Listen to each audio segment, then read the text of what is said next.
Diyos, sige na naman, oh. Bigyan mo pa ako ng palugit. Ay, hindi, Wena.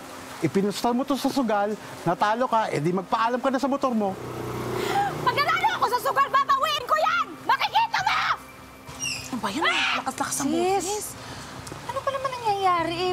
Hanggang tindahan, naririnig ka namin. Oo nga. Pare kasing Roger na yun eh. Hinatak yung motor ko. Diyos ko po. Kakapanalo pa lang nung motor na ipatalo na agad sa sugat. Sayang naman. Sana ibinenta na lang, no? Ah, ano? Wala. Sabi ko, winner talaga yung mga paninda mo, Mare. Oo, nagustuhan ng mga pamangkin ko. Salamat Naku, naman at masarap nagustuhan na. mo. Mura pa. Wow. Oo, di ba? Dahlia, meron ka ba dyan? Pautang naman oh. Itataya ko lang sa loteng. Baka swertehin ako ulit. Ay, naku.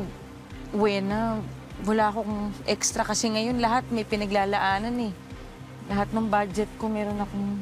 Ano pinag-iipunan mo? Burol mo? Ay! Masama yung ipon ng ipon. Pag namatay ka kinabukasan, oh. Anong mapapano na yung mga inipon mo? Hindi mo yan madadala sa hukay! Wena, pasensya ka na. Wala talaga akong maibigay sa'yo eh. Enrollment na kasi ni Katkat. Pasensya na, sis. Akala ko pa naman magkaibigan tayo.